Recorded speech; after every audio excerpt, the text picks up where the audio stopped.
Hello friends, तो इसमें अब हम देखेंगे अपने अगले लेक्चर को। तो ये हमारा लेक्चर होगा 11वां और इसमें हम देखेंगे बौद्ध धर्म और थोड़ा थोड़ा इसमें ये टॉपिक रिलेटेड होगा जैन धर्म से, क्योंकि जब ये मैं कारण आपको बताऊंगा कि बौद्ध धर्म का उदय का कारण क्या था, तो वही पॉइंट आप जो जैन धर्म है उसके उदय के कारण में भी लिख सकते हैं। तो वो थोड़ा सा रिलेटेड होगा ये टॉपिक। तो इसमें हम देखेंगे बौद्ध धर्म को स्पेशली, और इसके बाद जो अगला हमारा लेक्चर होगा तो वो होगा जैन धर्म के बारे में। तो इसमें हम बहुत सारी चीज़ों को देखेंगे बौद्ध धर्म से रिलेटेड, और जो ये हिस्ट्री का एंसेंट इंडिया का प्लेलिस्ट चलते आ रहा है हिस्ट्री का, तो आप लोग कृपया इसको सीक्वेंस से देखते हैं ताकि आप लोग को इस सब्जेक्ट को लेके एक अच्छा अंडरस्टैंडिंग बन पाए। क्योंकि हिस्ट्री में जो मैं पहले बता ही चुका हूँ आपको कि टाइम का लेके बहुत ही कन्फ्यूजन होता है, तो वो सब चीज़ें मैं बहुत ही कंप्लीट किया हूँ और बहुत अच्छे से ये सब चीज़ें मैं करा रहा हूँ। तो उसको आप देख सकते हैं पिछली वीडियो से। तो डिस्क्रिप्शन में प्लेलिस्ट का लिंक डाला है, तो वहाँ से आप सीधे प्लेलिस्ट पे पहुँच के उसको सीक्वेंस से देखें। तो अब हम शुरू करते हैं यहाँ पे अपने टॉपिक को। तो इसमें बौद्ध धर्म को हम देखेंगे और जैनों का भी जो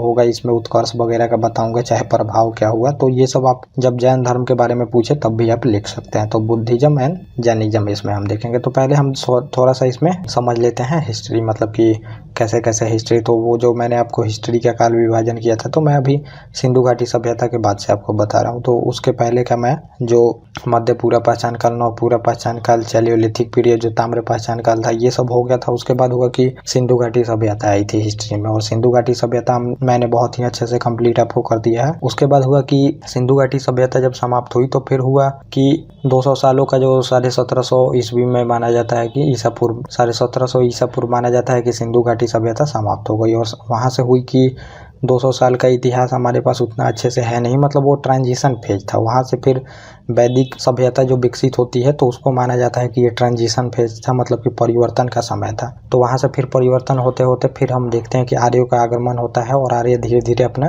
शासन एस्टेब्लिश करते हैं। तो फिर हम लोग उसमें देखते हैं कि ऋग्वैदिक काल होता है और उसके बाद उत्तर वैदिक काल होता है। तो जो आर्य आगमन है, वैदिक काल को 2 भागों में बांटा गया है, ऋग्वैदिक काल और उत्तर वैदिक काल। तो जो लोहे का प्रयोग होने लगा उसे हम उत्तर वैदिक काल वहाँ से मानते हैं। और उसके बाद हुआ कि उसी टाइम में जब ये धीरे धीरे, मतलब कि अब उत्तर वैदिक काल में बहुत सारी कुरीतियाँ फैल जाती हैं। आप देखेंगे जब मैंने आपको वैदिक काल पढ़ाया था तो उसमें बहुत सारी कुरीतियाँ आ जाती हैं, पशु बलि, ये सब चीज़ें दी जाने लगी। मतलब कि राजा जो होते हैं वो यज्ञ वगैरह करवाने लगते हैं, और यज्ञ में बहुत सारी जीव जंतु पशुओं की क्या होता है कि बलि दी जाती है, और स्त्रियों की भी स्थिति वगैरह खराब हो जाती है। तो उसके बाद होता है कि धीरे धीरे जो वो लोग होता है, तो पहले कबीलियाई लोग रहते हैं, कबीलियाई मतलब कबीला बना के, उसके बाद धीरे धीरे होता है कि वो लोग अपना कबीला जन बनाता है। जन उसके बाद देखेंगे कि आप जनपद बनता है, और जनपद देखेंगे उसके बाद महाजनपद बन जाता है। तो वो मैंने आपको पिछले लेक्चर में पढ़ाया है। तो हमने मौर्य साम्राज्य वगैरह ये सब भी कंप्लीट कर लिया है,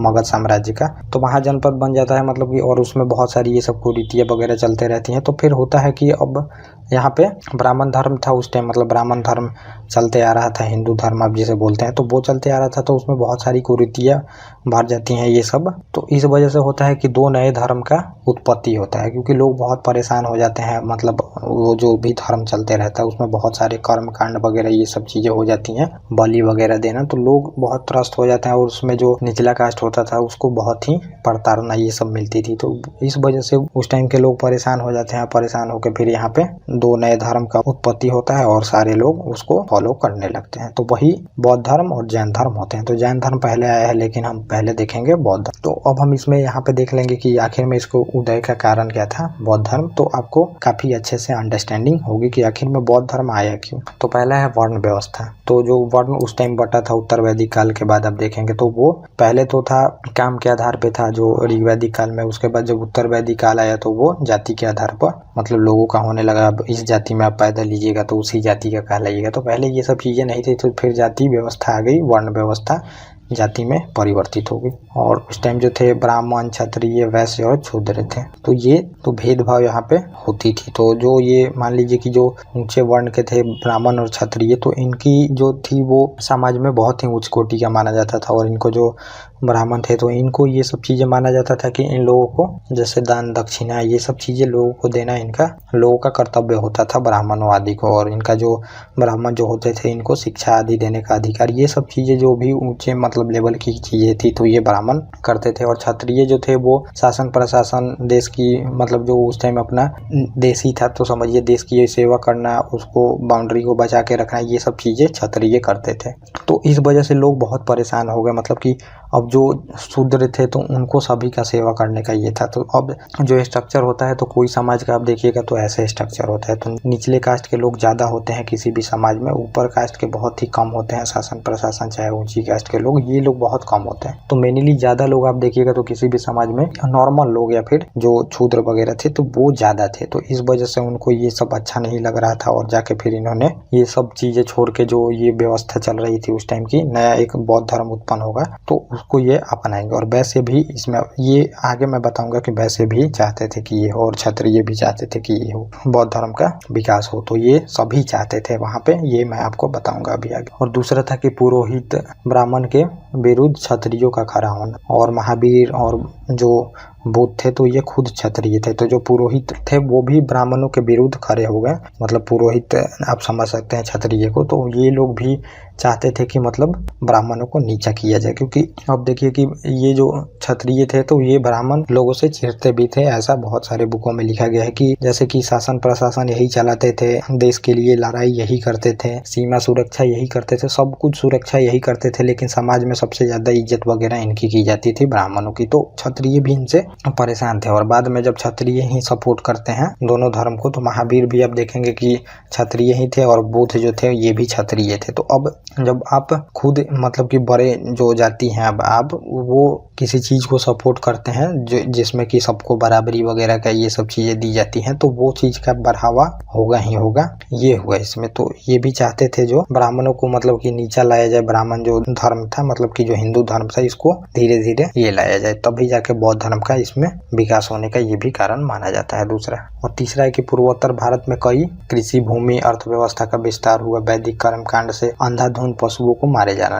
जाने लगा। तो हुआ क्या कि अब पूर्वोत्तर भारत में जो लोहे का आविष्कार हो गया, उसमें अब लोहे का आविष्कार हुआ तो पूर्वोत्तर भारत में जंगल था इधर, तो अब जो वैदिक लोग थे तो पूर्वोत्तर भारत में यूपी बिहार तरफ बढ़ने लगे। अब ये बढ़ने लगे तो फिर जाके कृषि का, अब जितने जंगल थे तो उनको काट के कृषि योग्य भूमि बना दिया गया। कृषि योग्य भूमि बनाया गया तो अब उसमें पशु वगैरह की बहुत आवश्यकता होती है। जब आप कृषि करिएगा तो बैल चलाना हल वगैरह के लिए तो आपको पशु की जरूरत होती है। तो लेकिन जब जो वैदिक कर्म कांड थे तो उसमें बहुत सारे पशुओं की बलि दे के हत्या कर दी गई थी। तो हत्या कर दी गई तो इस वजह से भी अब जानवरों की जरूरत हुई। तो यहाँ पे अब होगा कि ये सब बलि छोड़ के लोग अब वैदिक कर्म कांड में अंधाधुंध जो मार दिए गए पशुओं को, तो ये सब छोड़ के अब लोग इसमें बौद्ध धर्म में आएंगे ताकि ये सब पशु बलि ये सब चीजें बंद हो। तो ये बंद करने का इसमें बौद्ध धर्म में बोला भी गया है कि ये सब चीजें हत्या वगैरह नहीं होनी चाहिए। और जैन धर्म में भी, तो जैन धर्म में तो बहुत ज्यादा ही ये सब चीजें बोला गया। तो जैन धर्म के लोगों को आप तो देखेंगे कि वो लोग जब चलते हैं रोड पे तो टॉर्च बार के ऐसे चलेंगे कि कोई कीड़ा उनके पैरों के नीचे ना आ जाए, तो ऐसा होता है जैन धर्म में। तो ये अर्थव्यवस्था का विकास हुआ, तो इस वजह से भी बौद्ध धर्म का विकास हुआ, क्योंकि अब लोगों की पशु बलि ये सब से छुटकारा पाना था, क्योंकि पशुओं आदि की जरूरत थी उस कृषि योग्य भूमि में। तो इस वजह से ये हुआ। और चौथा है कि सबसे पुराने सिक्के ईसा पूर्व 5वीं सदी में आहत सिक्के बोला जाता है। तो ईसा पूर्व 5वीं सदी में सबसे पुराना आहत सिक्का मिला है और ये यूपी बिहार में व्यापार वाणिज्य बढ़े, इससे वैश्यों का महत्व बढ़ गया। और वैश्यों का महत्व मतलब कि अब जो वैश्य थे तो तीसरी नंबर वाली ये जो जाति बनी थी वैश्य, तो अब ये सिक्कों का तो प्रचलन, तो मतलब सिक्कों का प्रचलन यहाँ पे बताया गया है इसलिए क्योंकि सिक्के से ही व्यापार वगैरह होती हैं। तो सिक्का मिला है मतलब उस टाइम व्यापार वगैरह होने लगी यूपी बिहार ये सब दूर दूर के इलाकों में। वहां से तो हुआ कि अब वैश्यों का महत्व बढ़ने लगा, लेकिन समाज में उनको इज्जत नहीं मिलती थी। तो समाज में इज्जत नहीं मिलेगी, लेकिन आप व्यापार वगैरह करके पैसा वैसा तो आपके पास आ गया, लेकिन आपको समाज में इज्जत नहीं मिल रहा। तो इस वजह से भी उन्होंने ये ब्राह्मण धर्म को छोड़ के फिर इसमें आ गए ये बौद्ध धर्म में। बौद्ध धर्म में सबको बराबरी आदि का ये सब बात किया जाता था। तो इस वजह से भी बौद्धों का विकास हुआ, क्योंकि वैसे लोगों ने भी बहुत सपोर्ट किया। और पांचवा है कि अहिंसा की बात करते थे, उपदेश देते थे, मतलब कि युद्ध वगैरह मत करो, व्यापार करो, भाषा संस्कृति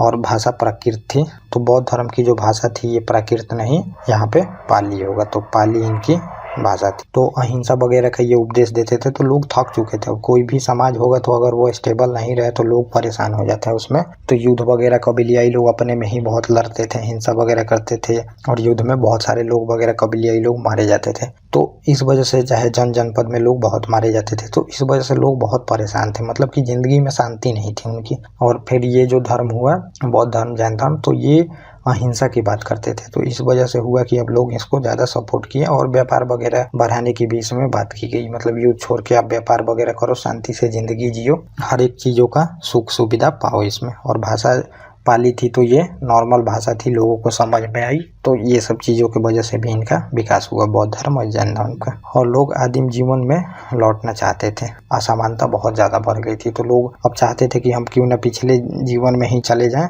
ऐसे जीवन से अच्छा यही है कि हम पिछले जीवन में जो मतलब उस टाइम जो था, अब जैसे कि जंगल वगैरह में या फिर कबीलियाई लोग थे तो उसमें कोई वर्ण व्यवस्था, जाति व्यवस्था ये सब थी ही नहीं, सभी बराबर थे। तो ये लोग चाहते थे क्यों ना हम उसी व्यवस्था में चल जाएं असमानता के वजह से। तो फिर इस वजह से भी इनका विकास हुआ, क्योंकि ये लोग जो थे इसमें जातिवादी का बात नहीं होता था। बौद्ध धर्म में ये सब लोग समान रहते थे, एक समान लोगों को सबको अधिकार वगैरह रहता था। तो इस वजह से भी इसका विकास हुआ। और बौद्ध धर्म जैन धर्म दोनों संप्रदाय जो है वो शुद्ध प्लस संयमित जीवन बिताने की बात कहते हैं। मतलब कि शुद्ध जीवन, ना छल कपट, ये सब चीज़ें, मतलब बहुत अच्छी अच्छी बातें हैं इसमें जो किसी को भी अट्रैक्ट कर लेगा। तो वो जब मैं बौद्ध धर्म की शिक्षा के बारे में आपको बताऊंगा आगे तो आपको अच्छे से पता चलेगा उसमें कि क्या क्या चीज़ें हैं। तो इतना कारण था कि ये जाके दो धर्मों का विकास होता है, बौद्ध धर्म और जैन धर्म का।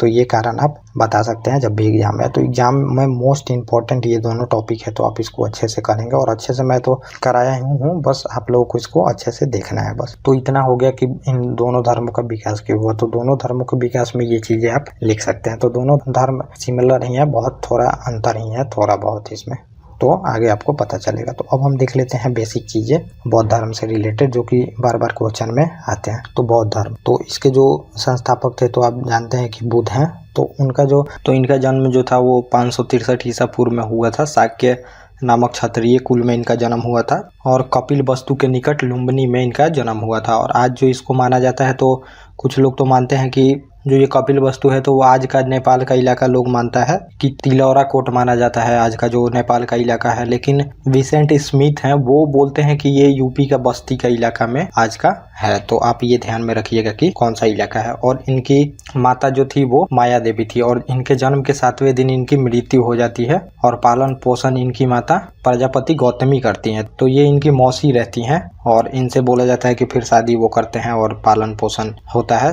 तो ये आप समझ सकते हैं। और अगला है कि इनके बचपन का नाम जो गौतम बुद्ध थे तो इनका बचपन का नाम सिद्धार्थ था। इन्हें एशिया का ज्योतिपुंज या लाइट ऑफ एशिया बोला जाता है। तो ये भी जान लीजिएगा कि इनको लाइट ऑफ एशिया बोला जाता है, क्योंकि इतने प्रसिद्ध हुए ये, इस वजह से इनको लाइट ऑफ एशिया भी बोला जाता है। तो इनकी विवाह हो जाती है 16 वर्ष के उम्र में यशोधरा से। और पुत्र जो होते हैं उनको राहुल पुत्र का नाम रहता है। इनको जो पुत्र होता है उसका नाम राहुल होता है। और गृह त्याग या 29 वर्ष के उम्र में कर देते हैं, जिसको महाभिनिष्क्रमण कहा जाता है। तो जब ये गृह त्याग देते हैं तो वो भी मैं आपको बताऊंगा कि क्या होता है, कहानी अभी आपको बताऊंगा। तो ये सारे जो फैक्ट है ये आप थोड़ा जान ले, क्योंकि इससे एग्जाम में क्वेश्चन आते हैं। और तत्पश्चात ये उरुग्वेला निरंजना नदी के किनारे जाते हैं और वहाँ पे ये फिर तपस्या वगैरह करते हैं उसकी।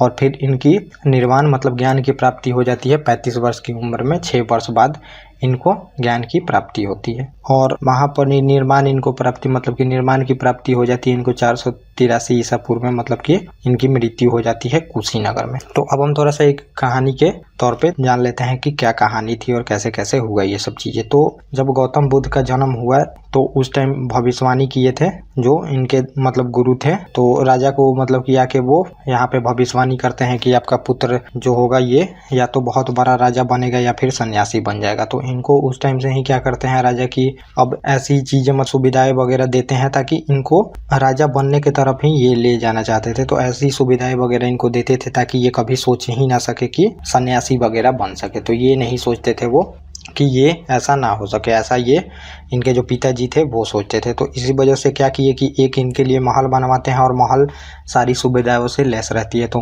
उसमें हर एक चीज़ खाने पीने से लेके हर एक चीज़ उसमें होती थी, जो भी इनको चाहिए होती थी, हर एक चीज़ होती थी। तो इनको ऐसा माना जाता है कि इनको घर से मतलब बिल्कुल निकाला ही नहीं गया था, तो उसी महल में वो रहे। मतलब बाहरी जीवन से इनको कोई संपर्क ही नहीं था कि कुछ भी जाने और जान के फिर ये संन्यास वगैरह का बात करे। तो ऐसा हर एक व्यवस्था कर दिया गया था कि ये फिर बाहरी जीवन से संपर्क इनको हो ही ना सके। तो उसमें नृत्य करने के लिए जो भी नृत्यांगिनी वगैरह होती थी, ये सब चीज़ें खाने पीने से लेकर टोटल जितनी सुविधाएं होती है सभी दे दिए जाते हैं, ताकि इनको फिर बाहरी जीवन से कोई संपर्क ना हो। तो फिर होता है कि एक दिन ये इच्छा जाहिर करते हैं, मतलब कि महल से बाहर जाने का। तो ये फिर इन पे तो पाबंदी रहती है, लेकिन इनको जाने दिया जाता है। मतलब राजा बोलते हैं ले जाओ, लेकिन राजा बोल देते हैं कि इनके मार्ग में मतलब ऐसी कोई भी चीज़ें ना हो जिससे इनको दुख या फिर कुछ ऐसी इनको लगे कि ये सब चीज़ें हों। तो पूरा जो इनका मार्ग रहता है, जब ये निकलने वाले रहते हैं महल से, तो पूरे मार्ग को सही से अच्छा कर दिया जाता है। जितने भी लोग होते हैं हटा दिया जाता है, उनको बहुत अच्छे से कर दिया जाता है, जैसे कि कुछ भी इन्हें बुरा चीज़ ना दिखे। तो ये सब सुविधाएं कर दी जाती है। लेकिन फिर भी ये जाते हैं बाहर, तो इन्हें 4 चीज़ें दिखती हैं। तो 4 चीज़ें दिखती हैं, मतलब ये आप यहाँ पे देख लीजिए कि सिद्धार्थ जब कपिल वस्तु की सैर पे निकलते हैं तो इन्हें कुल 4 दृश्य देखते हैं। तो एक बूढ़ा व्यक्ति देखते हैं, और फिर ये जो सारथी होता है जो इनको लेके जाता है, तो उससे पूछते हैं कि ये कौन है, बूढ़े व्यक्ति को। तो ये बोलते हैं कि ये बूढ़ा व्यक्ति है और आप भी एक उम्र में जाके फिर ऐसे ही बूढ़े हो जाएंगे। तो फिर इनको शौक लगता है कि आदमी फिर बूढ़ा भी हो जाता है, मतलब कि अभी मैं जैसा हूँ वैसा ही नहीं रहूँगा, मुझे बूढ़ा भी होना पड़ेगा। फिर आगे बढ़ते हैं कुछ दूर, तो फिर एक बीमार व्यक्ति को देखते हैं। तो फिर पूछते हैं ये कौन है, तो ये बोलते हैं कि ये बीमार व्यक्ति है और मतलब कि इसे कष्ट है। तो फिर ये सोचते हैं कि बस मतलब कि आदमी बीमार भी पड़ सकता है। तो फिर इनको शौक लगता है, क्योंकि ये सब चीज़ें बिल्कुल देखे नहीं रहते हैं गौतम बुद्ध जो होते हैं। तो फिर आगे बढ़ते हैं, फिर देखते हैं कि 100। तो फिर ये शौक हो जाते हैं 100 देख के। तो फिर सारथी से पूछते हैं ये क्या है, इनको 100 के बारे में मतलब ये सब बिल्कुल बाहरी दुनिया से इनको उतनी जानकारी वगैरह नहीं रहती थी। तो 100 बताते हैं वो कि ये 100 है और ये शाश्वत सत्य है कि हर एक मनुष्य जो मतलब कि जिसकी जन्म हुई है उसकी मृत्यु होगी। तो फिर इन्हें शौक लगता है कि एक दिन मैं भी मर जाऊंगा, या फिर पूरी जो इंसान है वो तो एक दिन मरनी ही मरनी है सबको। और फिर आगे बढ़ते हैं तो एक सन्यासी को देखते हैं। तो पूछते हैं ये कौन है, तो ये सन्यासी हैं। तो फिर इनको ये सब चीज़ें सोच के फिर होता है कि मतलब कि एक दिन ये सब तो होना ही है सबके साथ। तो फिर ये बोलते हैं कि इन सब जो भी ये सुख सुविधा है मैं इनसे मुक्ति पाना चाहता हूँ, क्योंकि जितने आप सुख सुविधा में रहेंगे तो आप देखेंगे कि उनको मरने में उतना ही ज़्यादा प्रॉब्लम होता है। वो सुख सुविधा छोड़ के जाना नहीं चाहते हैं। आप देखेंगे तो वो मरना नहीं चाहते हैं जिनको जितनी सुख सुविधा है। और जो सन्यासी वगैरह होते हैं तो उनको कोई कुछ होता ही नहीं है, ना कोई रोने वाला है उनका, ना कोई कुछ पता है। तो फिर उनको मरने में कष्ट नहीं होती है। और जिसको जितना लोग होंगे, आपके जितने समाज में दोस्त हों, जो भी हो, बहुत सारे लोग होंगे, तो उनको देखेंगे कि आप जब भी मरना हो तो फिर वो बहुत सोचते हैं दोस्त के बारे में। सोचेंगे कि दोस्त छूट जाएगा, ये छूट जाएगा, वो छूट जाएगा। फिर उनको बहुत कष्ट होता है मरने में। तो फिर ये सब चीज़ें ये समझ जाते हैं कि जब मृत्यु सत्य है तो फिर ये सब मोह माया में क्या पड़ना। फिर इसके बाद ये सोचते हैं कि संन्यास लेके कि ये सब के बारे में ये पता लगाने चाहते थे कि मृत्यु क्या है। तो ये सब इनको तो मतलब कि बिल्कुल ये सब चीज़ें कुछ पता नहीं थी कि मृत्यु क्या है, चाहे ये सब चीज़ें क्या है, फिर ये मोह माया क्या है, सुख दुख। तो बहुत सारे सवाल इनके मन में चल रहे थे। तो वही फिर ये बोलते हैं अपने जो वो सारथी रहता है उससे कि रात में उसको चोरी से मतलब कि निकल के चले जाते हैं। तो उसको बोल के फिर तो वो चोरी से निकल जाते हैं। फिर जाके ये उसमें तपस्या करते हैं निरंजना नदी के किनारे, और फिर 6 साल बाद उनको ज्ञान की प्राप्ति होती है। तो फिर ये सब बातें जो रहती हैं, ये सब चीज़ जान जाते हैं कि दुख का कारण क्या है, दुख क्यों है, ये सब चीज़ ये जान जाते हैं। तो ये अभी जब मैं उपदेश इनका बताऊंगा तो आपको बहुत अच्छे से ये सब चीज़ें बताऊंगा आपको। तो अब हम देख लेते हैं अपने पॉइंट। तो जब ज्ञान प्राप्त हो जाता है इनको, तो प्रथम वाराणसी के सारनाथ में देते हैं, और इसे ही बौद्ध ग्रंथों में धर्म चक्र परिवर्तन माना जाता है। मतलब माना जाता है कि यहीं से धर्म चक्र परिवर्तन हो गया, मतलब यहीं से बौद्ध धर्म फिर बढ़ने लगेगा। तो बौद्ध धर्म का यहीं से उत्थान माना जाता है। और कुछ इनके जन्म ये सब चीजें से कुछ प्रतीक है, ये हम जान लेते हैं, घटना और प्रतीक। मतलब कि जो जो इनके साथ घटना हुई है तो उनके साथ कुछ प्रतीक वगैरह भी जुड़ी हुई हैं। तो जन्म कमल और सांड से जुड़ा है, मतलब कि इनका तो माना जाता है कि जब इनका जन्म हुआ तो कमल पे ये चल के आए थे जमीन पे, तो इसलिए कमल का इससे जोड़ा गया है। और वाइट जो एलिफेंट होता है, मतलब कि वाइट हाथी, तो इनके जन्म के पहले सपन में आता है कि इनके गर्भ में, मतलब इनकी जो माता होती हैं उनको पता चलता है कि उनके गर्भ में कोई उजला हाथी प्रवेश किया है। तो हाथी भी लोग बोलते हैं इसका। और गृह त्याग जो है तो वो घोड़ा से जुड़ा है। तो जो इनके सारथी होते हैं तो घोड़ा से इनको छोड़ने जाते हैं तो फिर ये गृह त्याग का जो घटना है तो इसको घोड़ा से जोड़ा जाता है। और ज्ञान है तो वो पीपल बोधि वृक्ष जो है तो पीपल के वृक्ष के नीचे इनको ज्ञान की प्राप्ति हुई थी, तो इस वजह से इनको पीपल का जो पेड़ है वो ज्ञान से जोड़ा जाता है। और निर्माण पद चिन्ह माना जाता है। और मृत्यु स्तूप, तो बहुत सारे स्तूप का निर्माण होता है, मतलब इनकी जो अस्थियां वगैरह रख के स्तूप का निर्माण होता है, तो इस वजह से इससे ये जोड़ा जाता है। तो इतना आपने देख लिया और अब हम आगे देखते हैं क्या क्या है। और सबसे ज़्यादा इन्होंने अपना उपदेश श्रावस्ती में दिया है और अंतिम उपदेश सुभद्र को दिया था जो कि इनके अनुयायी थे, तो इनको दिया है अंतिम उपदेश। और इनके पहले जो शिष्य थे वो आनंद थे, तो ये भी जान लीजिए कि पहले शिष्य इनके आनंद थे। तो बहुत सारी शिक्षा वगैरह देते थे तो इनके शिष्य वगैरह भी होते थे, तो पहले शिष्य इनके आनंद थे। और यहाँ पे हम देख लेते हैं कि वैशाली के अलार कलाम से शाक्य दर्शन की शिक्षा ग्रहण की थी। मतलब शाक्य दर्शन मतलब इनको अब निर्माण की प्राप्ति नहीं हो पा रही थी, तो बहुत तपस्या ये सब कर रहे थे, ध्यान कर रहे थे, लेकिन फिर भी इनको ज्ञान की प्राप्ति हो नहीं रही थी। अलार कलाम जो है तो इन्होंने भी इनके माध्यम से सोचा ज्ञान की प्राप्ति का, लेकिन नहीं मिलता है, लेकिन इनके प्रथम गुरु ये कहलाते हैं अलार कलाम जो है। और इसके बाद राजगिरी के रुद्रक रामपुर जाते हैं, वहां से शिक्षा ग्रहण करते हैं, फिर भी इनको शिक्षा वगैरह नहीं मिलती। फिर जाके 6 वर्ष बोधि वृक्ष के नीचे बहुत कड़ी तपस्या करते हैं, तब जाके इनको शिक्षा मतलब कि ज्ञान की प्राप्ति होती है कि ये सब मृत्यु वगैरह क्या है। और बौद्ध संघ में सम्मिलित होने की आयु जो थी वो न्यूनतम 15 वर्ष थी। तो बौद्ध संघ के द्वारा ही बौद्ध धर्म का प्रचार किया जाता था, तो उस संघ में शामिल होने के लिए आपकी एज कम से कम 15 वर्ष होनी चाहिए, इसमें ये बताया गया। तो अब हम देख लेते हैं कि बौद्ध धर्म के जो सिद्धांत हैं इसके बारे में कि क्या क्या सिद्धांत आखिर में दिए हैं कि इतना प्रचलन में ये आए। तो बौद्ध धर्म का सिद्धांत हम जान लेते हैं। तो इन्होंने बोला कि संसार दुखमय है और दुख का जो कारण है ये इच्छा लालसा के कारण दुख होता है इंसान को। तो जो संसार में किसी को अगर आपको मान लीजिए दुख होता है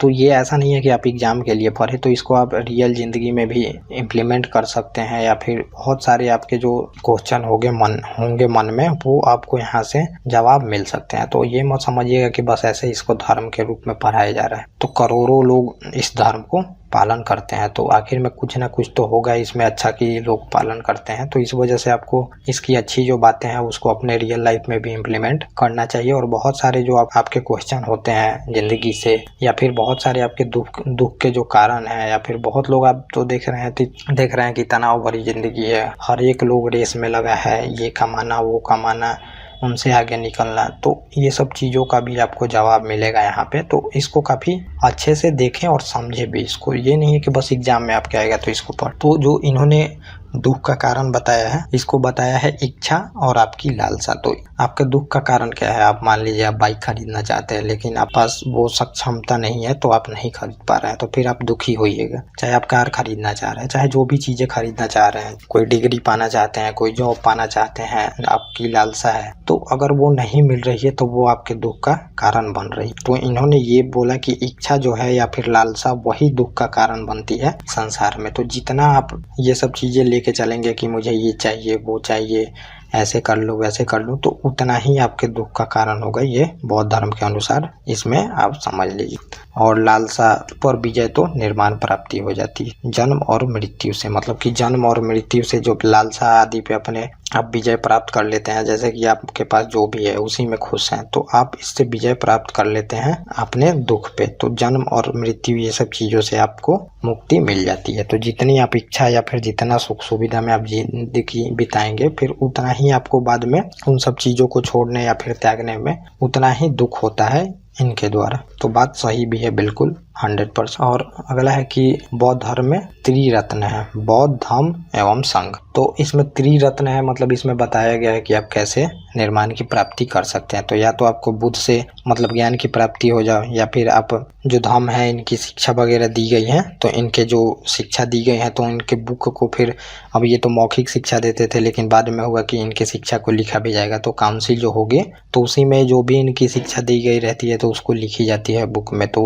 उस बुक को आप पढ़ेंगे, शुद्ध पिटक विनय पिटक ये सब बुक आप पढ़ेंगे, उसमें इनकी शिक्षाओं को संग्रह किया गया है। तो या फिर आप उसको पढ़ के ज्ञान की प्राप्ति करें, या फिर संघ में शामिल होके, या फिर संघ जो शिक्षा दे रही है उससे आप ज्ञान की प्राप्ति कर सकते हैं, इसमें ये बताया गया है। तो बुद्ध की जो त्रिरत्न है, बुद्ध धम्म और संघ, इसकी यही मायने है।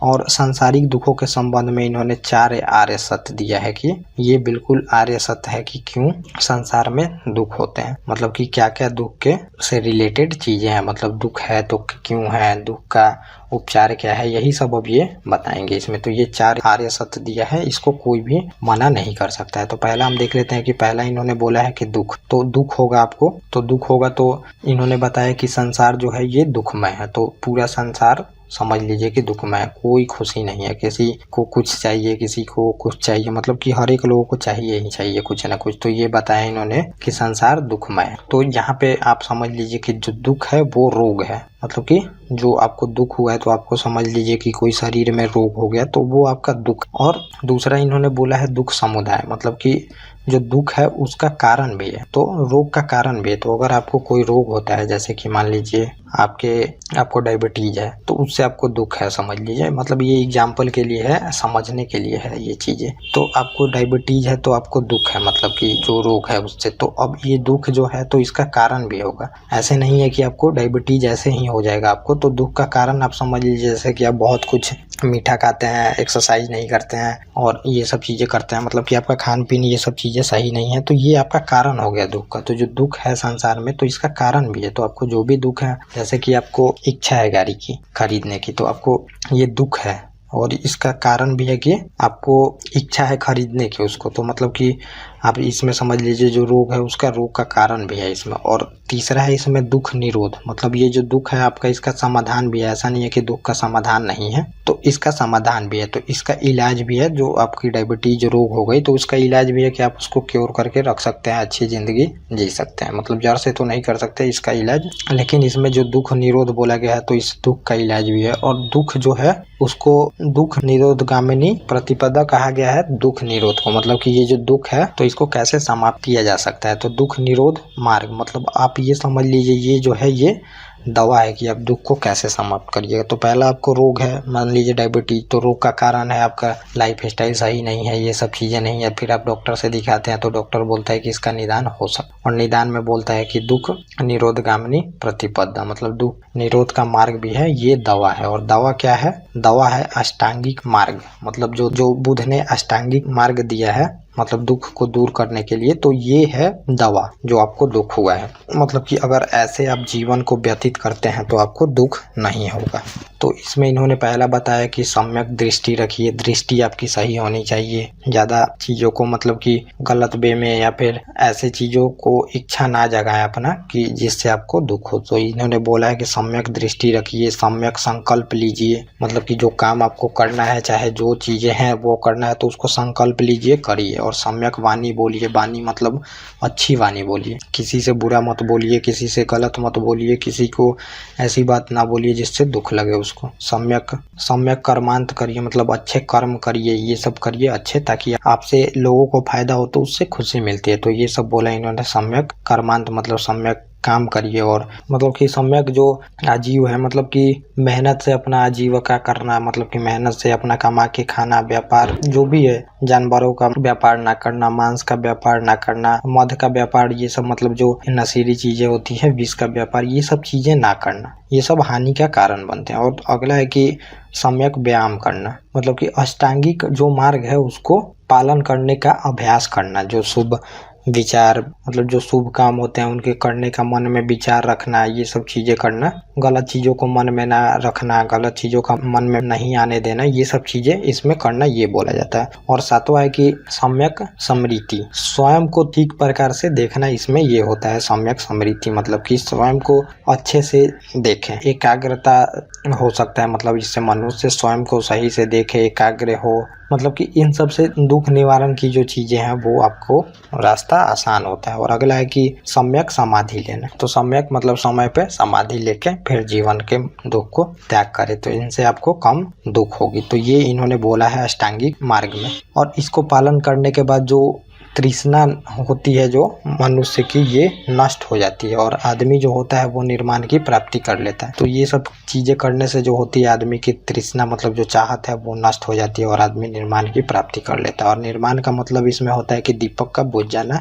जीवन जो है वो मरण चक्र से मुक्त हो जाता है इसमें। और ये बौद्ध धर्म का परम लक्ष्य है, इसमें ये बोला जाता है। और इसे प्राप्त करने के लिए 10 सील पर भी बल दिया गया है, मतलब कि ये 10 इनके नैतिक चीजें बताई गई हैं जो कि जीवन में आपको इम्प्लीमेंट करनी चाहिए। ये मतलब आपकी नैतिकता है। जैसे कि आप मान लीजिए आपके घर में जो है, तो घर में आपके बहुत सारे रूल नहीं है लेकिन आप उसको फॉलो करते हैं। जैसे बड़ों का आदर करना, बड़ों का पैर छूना जो लोग आते हैं, तो ऐसे ही इन्होंने 10 सील बताया, मतलब 10 नैतिक चीज़ें बताई हैं जो कि आपको जीवन में इम्प्लीमेंट करनी चाहिए। तो पहला बोला है कि अहिंसा, मतलब कि हिंसा ना करना, तो इसमें पशुओं से भी हिंसा वगैरह, पशुओं को मारना वगैरह नहीं। तो बौद्ध धर्म इसी वजह से फैला क्योंकि पशुओं पे भी अहिंसा की बात की गई थी, मतलब पशुओं को भी बलि वगैरह ना देना, ये बोला गया है। और बोला गया है दूसरा कि सत्य बोलना, हमेशा सत्य बोलना, कभी झूठ ना बोलना।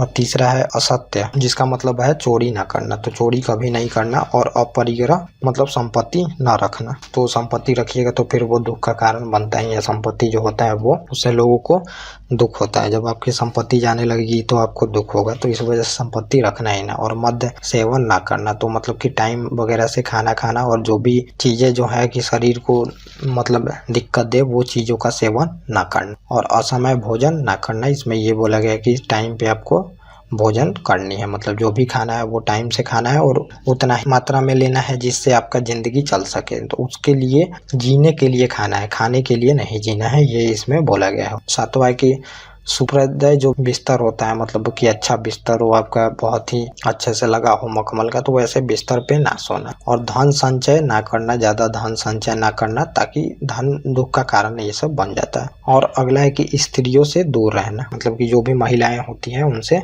दूर भी रहना है। तो ये सब चीज़ें इन्होंने बोला है। और अगला बोला है कि नृत्य गान आदि से दूर रहना। तो ये सब चीज़ें ये अपने जो 29 साल के पहले वाला लाइफ होता है तो इसमें ये जी चुके होते हैं। फिर इनको ये समझ में आता है कि ये सब मतलब मोह माया है, इससे दूर रह के ही हम निर्वाण की प्राप्ति कर सकते हैं, नहीं तो निर्वाण प्राप्त करने में मनुष्य को दुख होगा। तो इन्होंने ये बोला मतलब कि जो आदमी की आत्मा होती है, आत्मा को अगर मतलब जन्म लेने से रोकना है फिर से, मतलब आत्मा आपकी इच्छा में ना रहे कि मैं फिर से जन्म लेना चाहता हूँ, तो उसको इच्छा को मारो। मतलब जो चीज़ें वो चाहती है उसको आप अगर नहीं दीजिएगा तो फिर वो जन्म लेना ही आपकी आत्मा नहीं चाहेगी। तो फिर इस वजह से इनको निर्माण की प्राप्ति, मतलब कि अब जीवन मरण चक्र से मुक्ति हो जाएगा। फिर वो आपकी आत्मा जो है वो जिंदा या फिर आने की इच्छा नहीं करेगी, क्योंकि आप उसकी कोई भी इच्छा पूरा नहीं कर पा रहे। और अगला हम देख लेते हैं कि गृहस्थ और भिक्षुक, तो दो तरह के लोग थे। इसमें बांटा गया था कि एक तो भिक्षुक होते थे और एक होते थे गृहस्थ, मतलब कि सामान्य जीवन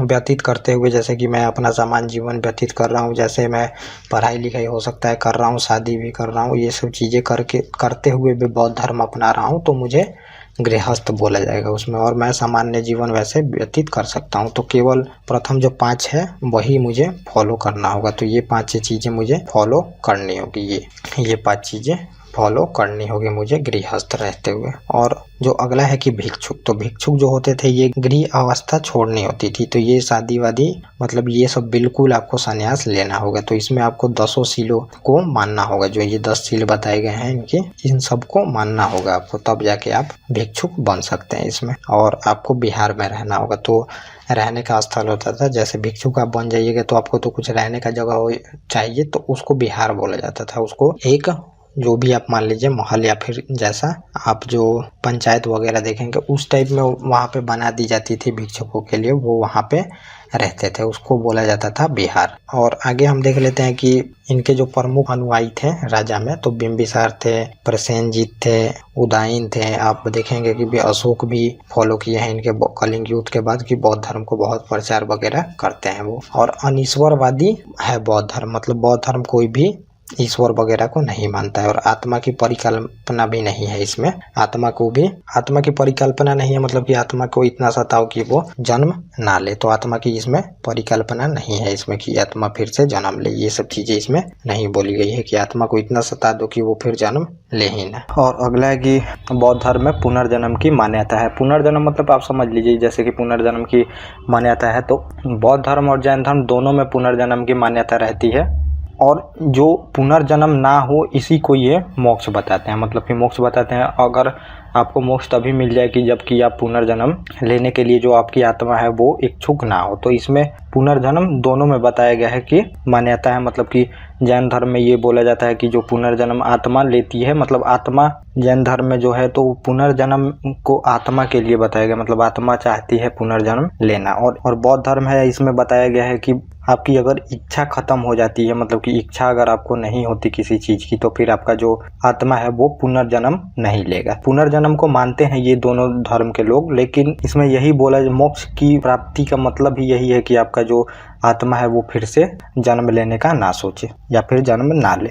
तो इसी को इन्होंने मोक्ष बताया। और इसके लिए बुद्ध धर्म में बोला गया है कि अगर आपकी इच्छा खत्म हो जाएगी, आपकी जो आत्मा है वो पुनर्जन्म लेने की चाहत नहीं रखेगी, इसमें ये बताया गया है। और बुद्ध ने जो बताया है वो मध्यम मार्ग बताया, मतलब जीवन व्यतीत करने के लिए मध्यम मार्ग बताया गया है। जैसे कि आप देखते हैं कि वो धनुष होता है या फिर जो भी चीज होती है, जैसे आप वो बजाने वाला होता है गिटार वगैरह, तो उसमें जो धागा बांधा होता है वो बिल्कुल ना ज्यादा टाइट बांधा होता है ना ज्यादा लूज बांधा होता है, तो बिल्कुल जितनी ज़रूरत है उतनी ही उसको खींच के उसको बांधा गया होता है। तो इसका मतलब यही है कि मतलब मध्यम मार्ग ही जीवन में अपनाना है, ना ज़्यादा किसी के तरफ झुकाव देना है ना किसी के तरफ कम झुकाव देना है। मतलब ज़िंदगी में हर एक चीज़ मध्यम मार्ग के तहत ही चलना है। और इसे मध्य प्रतिपदा भी बोला गया है का उद्देश्य दिया है, मतलब कि मध्यम मार्ग पे चलना है। हर एक चीज़ में मध्यम मार्ग को आपको लेके चलना है, ना कोई ज़्यादा हार्ड बनना है लाइफ में और ना ज़्यादा आपको सॉफ्ट बनना है, तो बीच का रहना है बिल्कुल। और जातक कथाओं द्वारा बोधिसत्व का अवतार मनुष्य रूप में भी हो सकता है और पशुओं के रूप में भी हो सकता है। तो ये जातक कथा है, मतलब बुद्ध से रिलेटेड ये सब कहानी है, बहुत सारी जातक कथाएं हैं। तो उसमें ये बोला गया है कि जो बुद्ध का अवतार हो सकता है तो वो मनुष्य रूप में भी हो सकता है और पशुओं के रूप में भी हो सकता है। और इसी बोधिसत्व में ये भी बोला गया है कि जो पुनर्जन्मों की इनकी दीर्घ श्रृंखला है, तो उसके तहत बुद्ध ने अभी शाक्य मुनि के रूप में अपना अंतिम जीवन प्राप्त किया है। और अभी जो है कि उनकी मतलब जीवन में जो अवतार लेना बाकी है, तो इसमें मैत्रेय तथा अन्य आनाम जो है अभी अवतार लेने बाकी हैं बुद्ध धर्म के, तो अभी ये अवतार लेंगे, इसमें जातक कथाओं के अनुसार इसमें कहा गया है। तो अब हम आगे देख लेते हैं कि आखिर में जो बौद्ध धर्म था इसके फैलने का कारण क्या था, प्रसार का कारण क्या था। तो जैन धर्म भी इसी में, अगर आपको आता है क्वेश्चन तो यही पॉइंट आप लिखेंगे, जैन धर्म के प्रसार में भी यही कारण आप लिखेंगे इसमें। और जो वो मैंने उत्थान का कारण बताया था तो वो भी बहुत सारा यहाँ पे मैच करेगा, तो हम इसको जल्दी जल्दी कंप्लीट यहाँ पे कर लेंगे। तो ईश्वर और आत्मा को नहीं माना, इस वजह से भी बौद्ध धर्म को मतलब प्रसार का इसमें ये पॉइंट बनता है कि बौद्ध धर्म के ऊपर प्रसार हुआ, तो इसमें ईश्वर और आत्मा को इन्होंने नहीं माना। तो जितने भी वो बाकी धर्म के लोग होते थे तो वो ईश्वर और आत्मा के नाम पे ही लोगों को सताना या फिर ठगना ये सब काम करते थे कि तुम्हारा पुनर्जन्म होगा, तो अगर अभी अच्छा कार्य काम नहीं किए तो फिर पुनर्जन्म में तुम ये बनोगे वो बनोगे, तुम्हारी आत्मा भटकेगी, ये सब लेके बोला गया। तो इसमें ये दोनों को माना ही नहीं गया है, इस वजह से भी लोग इसको ज़्यादा माने और पूरे देखेंगे कि विश्व में इन धर्मों को माना जाता है। और वर्ण व्यवस्था का निंदा किया, मतलब कि कोई भी वर्ण व्यवस्था ये सब नहीं है, जाति पाति कोई भी चीज़ नहीं है, इस वजह से भी इसको बढ़ावा मिला। और अगला है कट्टर ब्राह्मण के भेदभाव से पीड़ित लोगों को जीवन व्यतीत करने को बोला इन्होंने, मतलब कि जो कट्टर ब्राह्मण लोग थे तो वो बहुत भेदभाव करते थे, तो इस वजह से भी इसका ज़्यादा प्रसार हो सका, क्योंकि इसमें कोई भी ये सब चीज़ें रीति रिवाज ये सब चीज़ें यज्ञ वगैरह नहीं थी, तो इस वजह से भी लोगों ने इसको अपनाया ज़्यादातर। और बुद्ध का व्यक्तित्व धर्मोपदेश, तो जो बुद्ध का व्यक्तित्व था तो काफ़ी शालीन थे, तो इस वजह से भी इस धर्म को काफ़ी बढ़ावा मिला। और धर्म उपदेश जो दिया उन्होंने धर्म के बारे में, तो वो सब शिक्षा मैंने जो बताया आपको, और नैतिक जो आचार संहिता बताया उन्होंने, इन सब के वजह से भी बहुत ज़्यादा प्रसार हुआ बौद्ध धर्म का। और राजा होकर भी घर छोड़ा, तो इस वजह से भी लोग इनके बहुत सारे अनुयायी बने और इस वजह से भी बौद्ध धर्म का बहुत सारा प्रसार हो सका पूरे विश्व में। क्योंकि अगर आप राजा होके ही अगर ये सब चीज़ें त्याग देते हैं तो लोग फिर आपसे पक्का जुड़ेंगे ही जुड़ेंगे, ये लाजमी सी बात है। मतलब कि अगर आप में सामर्थ्य है, सक्षम है, आप फिर भी अगर जीवन अगर सिंपल व्यतीत करते हैं तो आप पक्का है कि आगे बढ़ेंगे ही बढ़ेंगे। तो आप देख सकते हैं जैसे कि केजरीवाल हैं, तो केजरीवाल जी हैं तो बिल्कुल सिंपल ज़िंदगी व्यतीत करते हैं तो कितना पॉपुलर है, या फिर मोदी जी हैं तो ये भी देखेंगे आप कितना पॉपुलर हैं, क्योंकि ये लोग सिंपल ज़िंदगी व्यतीत करता है। ममता बनर्जी को देख लीजिए, चाहे जो भी हो, लेकिन ममता बनर्जी देखिएगा बिल्कुल सिंपल ज़िंदगी अपना व्यतीत करती हैं। एक हवाई चप्पल पे घूमना, जैसे केजरीवाल जी हैं, मोदी जी हैं, तो ये लोग बिल्कुल सिंपल ज़िंदगी जीता है। सक्षम है, सामर्थ्य है, ये लोग जो चाहे वो कर सकता है अपने लिए, फिर भी सिंपल ज़िंदगी व्यतीत करता है। तो देखेंगे ये लोग कितना फेमस है अभी। और अगला है कि भलाई कर बुराई को भगाना, इसमें ये बोला गया है, मतलब कि भलाई करके बुराई को भगाया जा सकता है। ये सब शिक्षा दी, इस वजह से इन्होंने इनके धर्म का ज़्यादा प्रसार हो सका। और प्रेम करके घृणा को भगाना, निंदा प्लस गाली से क्रोधित नहीं होना, ये सब चीज़ें थी। तो एक बार बहुत एक व्यक्ति था जो इनको बहुत सारा गाली दिया, फिर इन्होंने एक सवाल उससे पूछा, तो मठ में ही रहता था वो, तो फिर इन्होंने एक सवाल उससे किया, अगर मैं तुम्हें कुछ दूं और तुम ना लो उसे तो फिर क्या होगा? तो उसने बोला कि वो तुम्हारे पास ही रह जाएगा। तो फिर बुद्ध ने बोला तो मैं तुम्हारी गाली को स्वीकार नहीं करता। तो फिर उसको ये सब चीज़ों का एहसास हुआ। तो ऐसी बहुत सारी कहानियाँ इनको, तो ये सब जानना हमारे लिए रिलेवेंट नहीं है एग्जाम के लिए। और जनसाधारण की भाषा, पाली में इन्होंने अपना ज्ञान दी। तो ये जनसाधारण की भाषा, बिल्कुल भाषा सबको समझ में आनी चाहिए। तो जैसे भाषण दें आप, तो आपको समझ में आनी चाहिए। तो जो आप लालू यादव का भाषण देखेंगे कि बिल्कुल मतलब ज़मीनी लेवल पे भाषण देते हैं, जैसे कि सब लोग मतलब जो उस टाइप के लोग हैं उनको अच्छे से समझ में आता है, मतलब तो इस वजह से उनके भाषण को देखिए कितने अच्छे से लोग वहाँ के सुनते हैं, बिहार के लोग। तो चाहे मोदी जी हैं, तो अब भाषा आपकी नॉर्मल होनी चाहिए, हर एक को समझ में आनी चाहिए, वैसी भाषा होनी चाहिए। तो इनकी जो भाषा थी वो बिल्कुल साधारण भाषा थी, पाली भाषा थी। अब यहाँ पे आप संस्कृत और इंग्लिश में भाषण देना शुरू करें तो आप कोई बातों को कोई समझ नहीं पाएगा, और कोई समझ नहीं पाएगा तो आप उतना फेमस हो नहीं पाइएगा, इसमें ये है। तो इस वजह से भी इनका प्रसार हो सका बौद्ध धर्म का इतना, और नियम उतने कठोर नहीं थे। तो जैन धर्म में आप देखेंगे कि बहुत नियम कठोर थे। तो जैन धर्म है कि अभी भी चल रहा है इंडिया में और बाकी कहीं कहीं, लेकिन बौद्ध धर्म देखिएगा कि इंडिया से तो समाप्त हो चुका है, लेकिन विश्व में बहुत जगह बौद्ध धर्म चलता है। तो इनके जो नियम थे वो साधारण थे, ब्राह्मण धर्म या फिर जैन धर्म जैसे उतने कठोर नियम नहीं थे। तो इस वजह से भी प्रसार हुआ। तो ये आप जैन धर्म में भी ये सब पॉइंट लिखेंगे तो उसमें आप ब्राह्मण धर्म को बता के और जैन धर्म की बोलिएगा कि इस वजह से प्रसार हो सका। और हुआ कि मगध में फैला, कौशल में फैला, कौशाम्बी में फैला, बुद्ध धर्म के काल में ही फैला यहाँ पे। और बाद में मध्य एशिया, श्रीलंका, अशोक ने फिर 200 साल बाद आप देखेंगे कि ग्रहण करके कितना प्रचार प्रसार कराया बहुत जगह। और आज भी श्रीलंका, चीन, जापान, तिब्बत आदि में अभी भी ये धर्म, बौद्ध धर्म जो है वो चल ही रहा है, और जैन धर्म भी कहीं कहीं चल रहा है बाहर में। तो आप मान सकते हैं कि इतना प्रसार हो सका। आप देखेंगे कि इंडिया का फॉरेन जो पॉलिसी है वो बिल्कुल बौद्ध धर्म और जैन धर्म से कितना प्रभावित होता है उसमें, तो ये भी हम आगे देखेंगे। तो अब हम देखते हैं कि आखिर में बौद्ध धर्म जो है उसका ह्रास, मतलब कि डिक्लाइन ऑफ बुद्धिज्म इंडिया में क्यों हो गया। और जैन धर्म भी आप मान सकते हैं कि उतना फैला था, उतना अभी नहीं है, बहुत कम ही लोग हैं जैन धर्म के। तो ये तो अभी चल ही रहा है इंडिया में, लेकिन जैन धर्म बहुत कम मात्रा में चल रहा है। तो इसका भी कारण हमें बताना होगा। और बौद्ध धर्म तो पूरा डिक्लाइन ही हो गया। तो ये आप ये पॉइंट देंगे, अगर एग्जाम में आएगा तो आपको लिखना होगा ये सब चीज़ें। तो 12वीं सदी तक भारत में पूरे तरह से लुप्त हो गया था बौद्ध धर्म, मतलब 12वीं सदी तक आते आते बौद्ध धर्म पूरी तरह से भारत से समाप्त हो गया। लेकिन अभी बहुत सारे फॉरेन कंट्री में आप देखेंगे कि बौद्ध धर्म चल रहा है। तो अब इसका कारण हम देखेंगे कि पहले जिसकी निंदा की बाद में उसी में फंस जाना। तो जो पहले जिस चीज़ की निंदा करता है वो बाद में जाके उसी में फंस जाता है। तो आप देख भी सकते हैं कि जैसे मान लीजिए कि जैसे मोदी जी, मान लीजिए आप एग्जाम्पल के तहत, कि जैसे आप वो बोलते थे कि मुद्रा की वैल्यू गिर रही है, हम ये कर देंगे, वो करेंगे, आएंगे तो ये हो जाएगा, वो हो जाएगा, इतनी जॉब देंगे, चाहे जो भी देंगे। तो फिर वो उतना नहीं दे पा रहे हैं, चाहे जो भी सरकार होती है तो वो जितना बोलती है उतना कर नहीं पाती है। तो वही चीज़ें हुई जिसकी इन्होंने निंदा की, जिस वजह से बौद्ध धर्म फैला। तो वही बाद में कुरीतियाँ इनके अंदर भी आ गई, तो धीरे धीरे बौद्ध धर्म डिक्लाइन हो गया।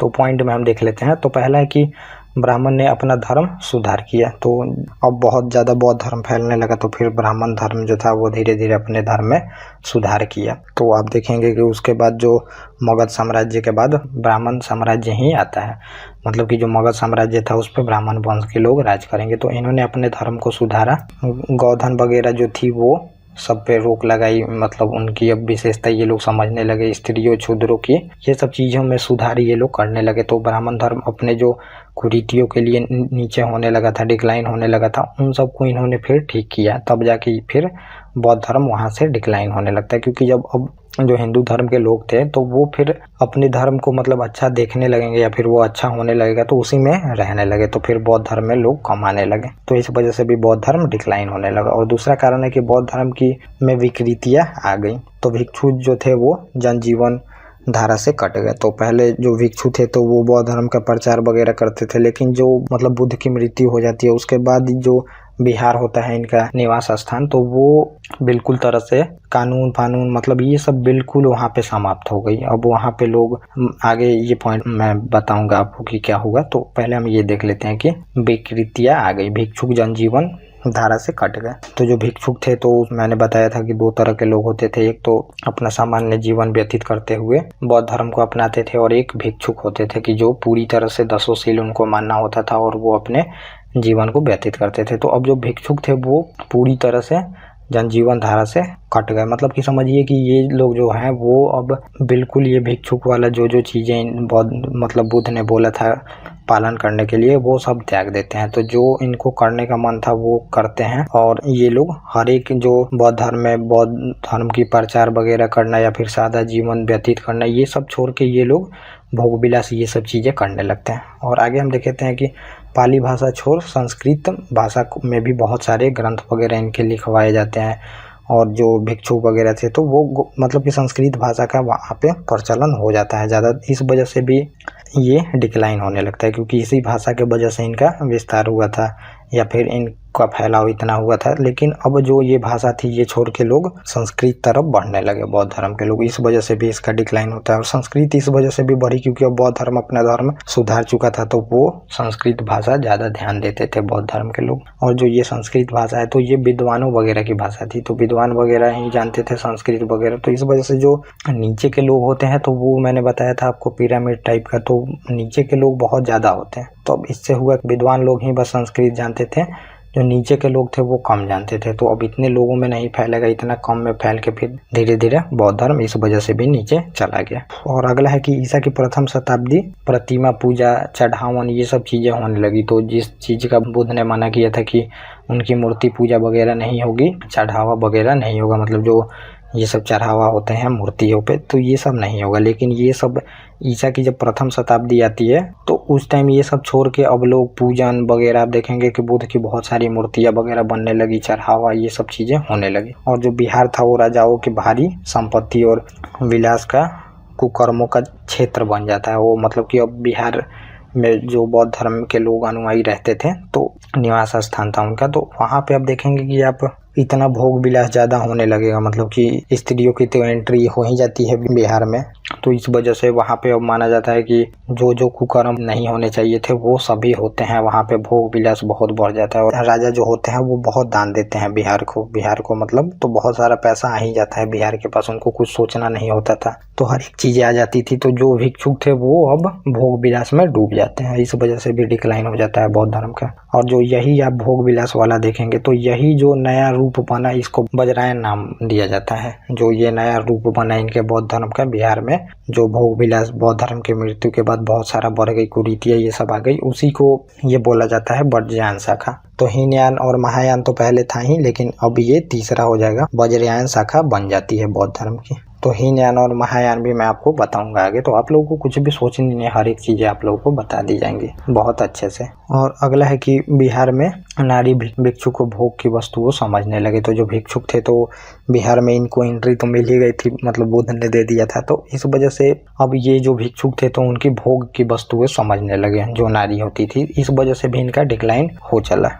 और बौद्ध धर्म में स्त्रियों के प्रवेश, मतलब बुद्ध ने बोला था कि अगर स्त्रियों का प्रवेश नहीं होता है तो बौद्ध धर्म जो है वो 1000 साल तक चलेगा, लेकिन अगर स्त्रियों का प्रवेश बौद्ध धर्म में कराया जाता है तो फिर इसको साल में ही समाप्त होना होगा, ये बुद्ध ने पहले ही बताया था। तो इस वजह से भी बौद्ध धर्म समाप्त हो जाता है, मतलब स्त्रियों की एंट्री से इसमें ये बोला जाता है। और अगला है कि मध्यकाल में दक्षिण भारत में शैव और वैष्णव धर्म ने भी इनका विरोध वगैरह किया। तो शैव और वैष्णव धर्म, कोई भी धर्म होगा तो फिर वो दूसरे धर्म से ईर्ष्या वगैरह करेगा ही, तो अब ये धर्म भी इसके बाद देखेंगे कि बौद्ध धर्म के बाद आता है, तो फिर इस वजह से भी इनका डिक्लाइन हुआ। और विलास के कारण जो शशांक जो था वो मतलब बंगाल का राजा था, ये हिंदू राजा था। तो ये जो मतलब कि इसी भोग विलास के कारण स्त्रियों के मतलब बिहार में एंट्री और भोग विलास की वस्तु समझने के कारण अब जो बिहार था ये बहुत ही बदनाम हो गया था। तो इस वजह से जो शशांक था ये बहुत ही इन सबसे चिढ़ गया था और फिर ये ऐसा करता है कि शशांक जो था तो ये बोधि वृक्ष को ही कटवा डालता है। बोधि वृक्ष मतलब बौद्ध धर्म से बिल्कुल चिढ़ गया होता है ये।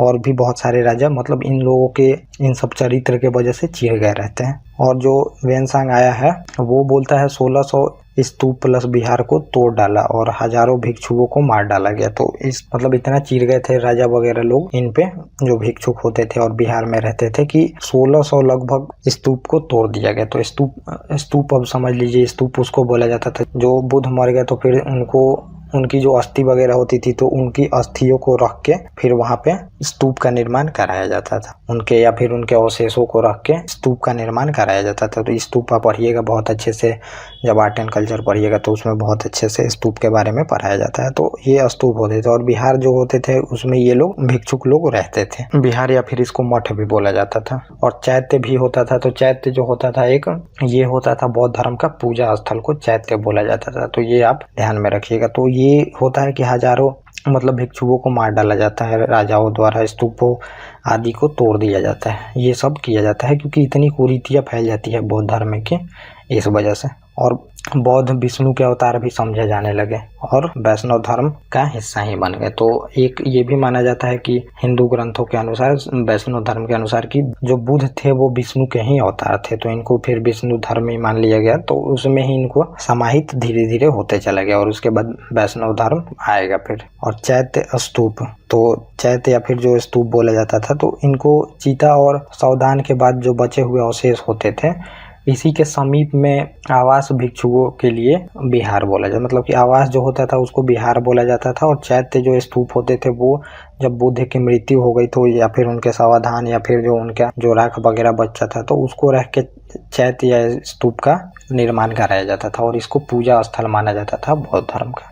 तो अब हम देख लेते हैं बौद्ध सभाएं। तो बौद्ध सभाएं हुई थी, 3 काउंसिल हुई थी। काउंसिल बोला जाता है मतलब बौद्ध सभाएं, मतलब आप समझ लीजिए कि जो बौद्ध धर्म जो भगवान बुद्ध थे तो वो जब थे तो उन्होंने जितनी भी शिक्षाएं दी थी तो वो मौखिक दी थी। तो जब बुद्ध की मृत्यु हो जाती है तो फिर उनकी जो मौखिक शिक्षाएं होती है तो उनको लिखने का काम किया जाता है, क्योंकि अब लोगों को कैसे पता चलेगा, क्योंकि अब जो बुद्ध थे वो तो उनकी मृत्यु हो गई थी। तो अब उनकी शिक्षाओं को जानने के लिए तो वो शिक्षाओं का संग्रह होना चाहिए कहीं, तो उसी को संग्रह करने के लिए ये सभाएं बुलाई जाती है, मतलब काउंसिल बुलाई जाती है। और इसमें बहुत सारे बौद्ध धर्म से लेके जो महान लोग रहते हैं जो बौद्ध धर्म के बारे में बहुत अच्छे से जानते हैं उनको इसमें बुलाया जाता है और फिर बौद्ध धर्म पे बुकें लिखी जाती है। तो वही बुक आप देखेंगे कि लिखी जाएंगी, उसको मैं आपको आगे बताऊंगा इसमें। तो अब हम देख लेते हैं कि जो ये तीनों काउंसिल हुई तो कहाँ कहाँ हुई हैं, ये आपको याद रहना चाहिए और ये एग्जाम में आते रहते हैं। तो सभा, समय, स्थान और अध्यक्ष इसमें होते हैं और शासनकाल, मतलब इसमें एक तो सभा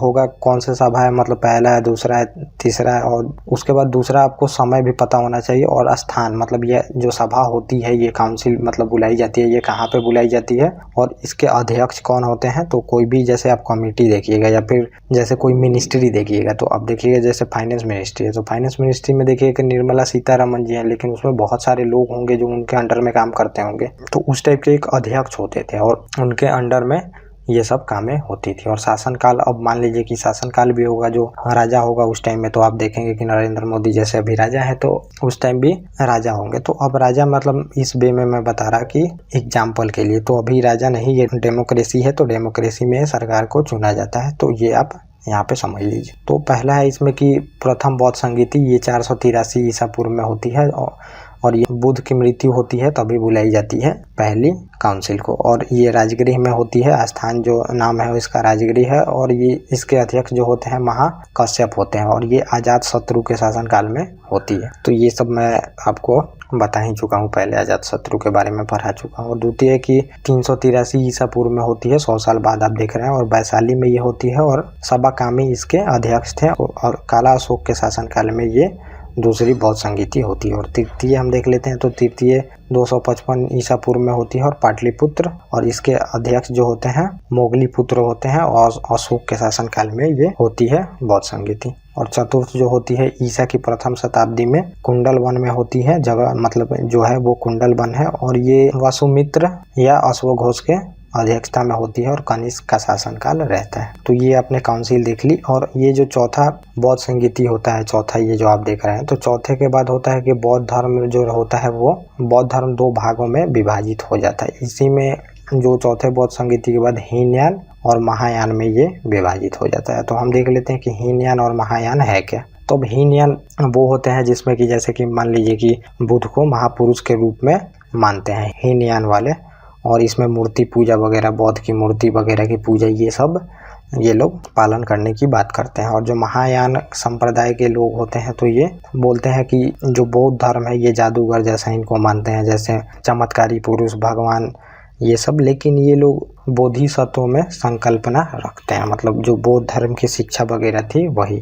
लेकिन ये हीनयान वाले आप देखेंगे कि इसमें मूर्ति पूजा और ये चढ़ावा वगैरह का चीज़ें करते हैं। तो ये 2 धर्म में, मतलब आप समझ लीजिए ये धर्म 2 संप्रदाय में बट जाता है। तो कुछ लोग भगवान को इसमें, मतलब कि जैसे आप अभी के भगवान देखेंगे तो उनको जादूगर वगैरह टाइप का माना जाता है कि ये कर देंगे, पृथ्वी पलट देंगे, ऐसा कर देंगे, वैसा कर देंगे। तो ये महायान संप्रदाय वाले हो गए। और ये मूर्ति पूजा वगैरह वाले लोग ये हो जाते हैं हीनयान वाले। तो आगे हम देख लेते हैं अब कि धार्मिक जो जुलूस का प्रारंभ है ये बौद्ध धर्म के द्वारा ही शुरू किया गया था। तो धार्मिक जो जुलूस आप देखेंगे तो बहुत सारे जुलूस अभी भी निकाले जाते हैं पूजा पाठ में, जैसे गणेश विसर्जन, ये सब आप देखते हैं। तो बहुत सारे जगह पे धार्मिक जुलूस निकाला जाता है, अभी भी आप देखते होंगे रोडों पे। तो इसका प्रारंभ बौद्ध धर्म से ही माना जाता है। और पवित्र इनका जो त्योहार है बौद्ध धर्म का, ये बैसाख की पूर्णिमा है इनकी जो प्रमुख त्योहार है, जिसमें कि बुद्ध पूर्णिमा भी जिसे कहा जाता है। और इस वजह से इसको मनाया जाता है क्योंकि इसका महत्व है, ये जन्म उसी दिन ही लिए थे।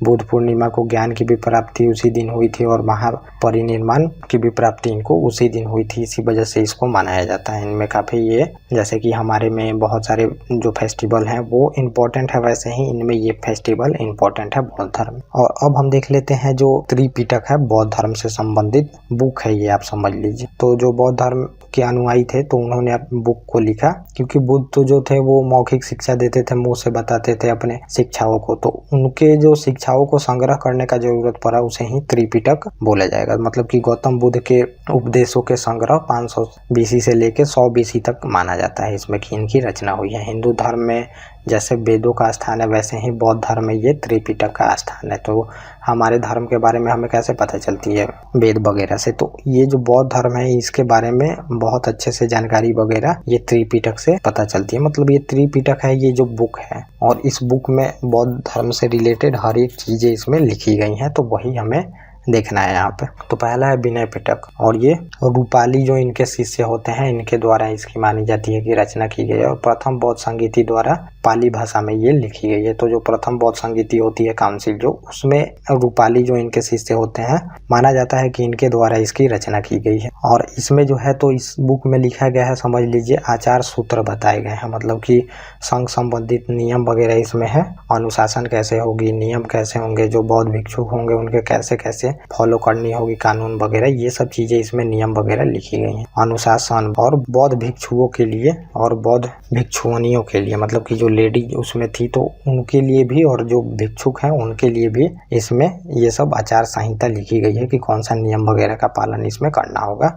विनय पिटक में ये लिखा गया है। और दूसरा है कि सूत पिटक है दूसरा, और दूसरे में है कि ये आनंद द्वारा इसकी रचना की गई है। और ये भी प्रथम बौद्ध संगीति के द्वारा ही रचना की गई है इसकी, और ये पाली भाषा में लिखी गई है। और गौतम बुद्ध के धार्मिक सिद्धांत को इसमें बताया गया है। तो जितने उन्होंने धार्मिक सिद्धांत वगैरह दिए थे उनको सूत पिटक में बताया गया है। और पंच निकाय में इसको बांटा गया है, मतलब कि दीर्घ निकाय, भज्जी सम, संयुक्त, अंगुत्तर निकाय, फुदक निकाय, तो इसमें बांटा गया है। मतलब कि ये इसमें इस तरह की इसमें बातें कही गई। जैसे कि आप अंगुत्तर निकाय के बारे में सुनेंगे तो अंगुत्तर निकाय से भी बहुत सारी कहानियों का पता चलता है। तो ये सब चीज़ें, और बहुत सारे शासकों के बारे में पता चलता है। तो ये सब चीज़ें इसमें लिखी गई हैं, मतलब बांट के पार्ट में। और अगला है धम्म पिटक। तो धम्म पिटक में है कि मोगली पुत्र तीसक द्वारा लिखा गया है और ये भी पाली भाषा में है और दार्शनिक सिद्धांत इसमें बताए गए हैं। जैसे कि वेदों में ब्राह्मण ग्रंथ वैसे ही बौद्ध में इसमें धर्म के बारे में बताया गया। तो जैसे कि वेदों में ब्राह्मण ग्रंथ है वैसे ही बौद्ध धर्म में इसको बताया गया है। तो बौद्ध धर्म जो ब्राह्मण ग्रंथ है तो ये वेद वगैरह पढ़ने के लिए ही ब्राह्मण धर्म वगैरह इन सब की शिक्षा दी गई है ताकि उसको अच्छे से पढ़ा जा सके। तो वही शिक्षा इसमें दी गई है। ब्राह्मण धर्म की रचना भी उसी टाइम हुई है वैदिक काल में। तो इतना हमने देख लिया। और बोधिसत्वों के रूप में इनका पुनर्जन्मों की श्रृंखला में बौद्ध ने शाक्य मुनि के रूप में अंतिम जन्म अभी लिया था और जो अभी अंतिम इनकी जन्म लेना बाकी है मैत्रेय तथा अन्य अनाम बुद्ध के अभिमन्यु अवतार होने शेष बाकी है। इतने जो मैत्रेय तथा अन्य अनाम बौद्ध के जो अवतार है ये लेने बाकी है। ये बोधिसत्वों के अनुसार है पुनर्जन्म की श्रृंखला में।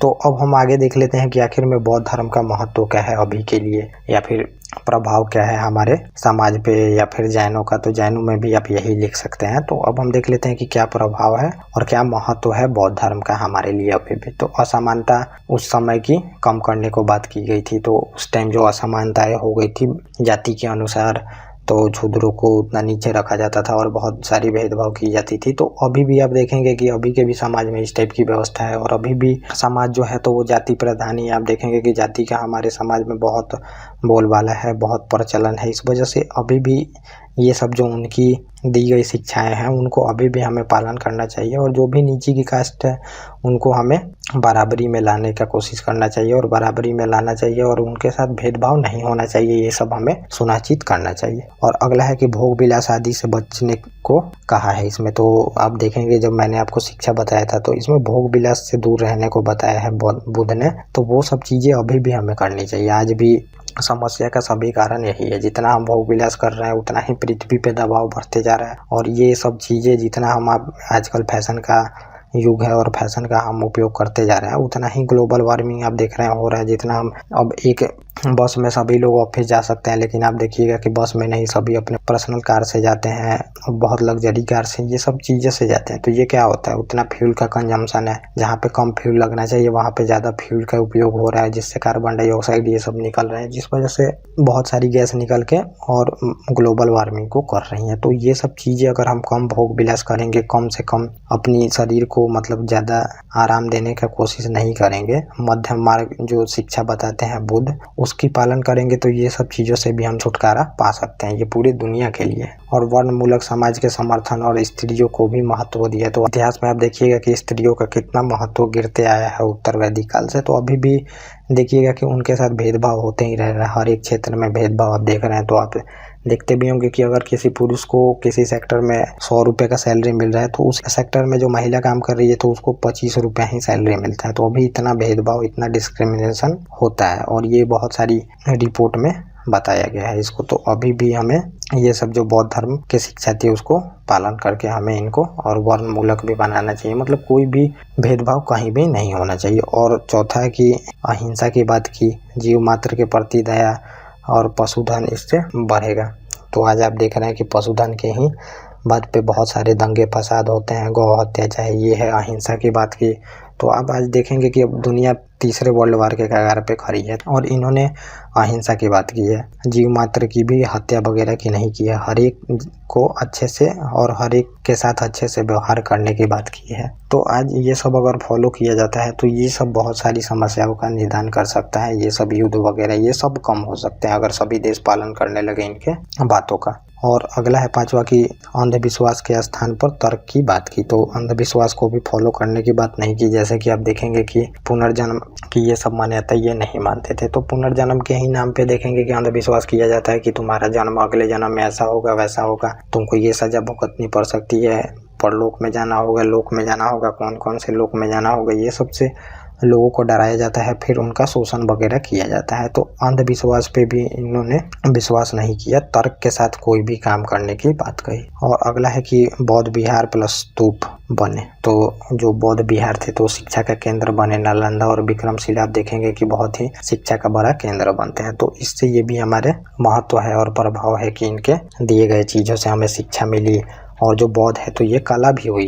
गया प्लस एमपी के सांची और भरहुत में चित्रकला मिली है। तो बौद्ध धर्म से हमारी बहुत कलाएं हमें पता चलती है। हमारे जो एंसेंट इंडिया टाइम में इतनी सारी कलाएं वगैरह थी, तो उनके बारे में भी हमें इनसे पता चलता है बौद्ध धर्म से। तो एमपी के सांची और भरहुत से चित्रकला के प्रमाण मिले हैं यहाँ से। और यूनान प्लस भारत की नई मूर्ति कला, मतलब कि यूनान और जो भारतीय मूर्ति कला मिलती है वहाँ पे, तो एक गंधार कला विकसित होती है। इसी शैली में सर्वाधिक मूर्तियों का निर्माण हुआ है बौद्ध धर्म का। तो ये आप देखेंगे कि जो उस टाइम जो यूनान के लोग रहते थे, तो उधर पाकिस्तान तरफ और इधर भारत के लोग और यूनान के लोग वहाँ से मिलते हैं, तो वहाँ से एक नई शैली बनती है जिसे हम गंधार शैली कहते हैं। और सर्वाधिक मूर्तियाँ इसी में बनी है बुद्ध की। तो आप देखेंगे कि उसमें बहुत अच्छी मूर्तियाँ, उसमें थोड़ा ब्लू टाइप की बुद्ध की मूर्तियाँ होती थी और उसमें काफ़ी बुद्ध को हष्ट पुष्ट मतलब सिक्स पैक इस टाइप का दिखाया जाता था और आंखें वगैरह काफ़ी अच्छी उसमें बनाई गई है। तो वो जब हम कला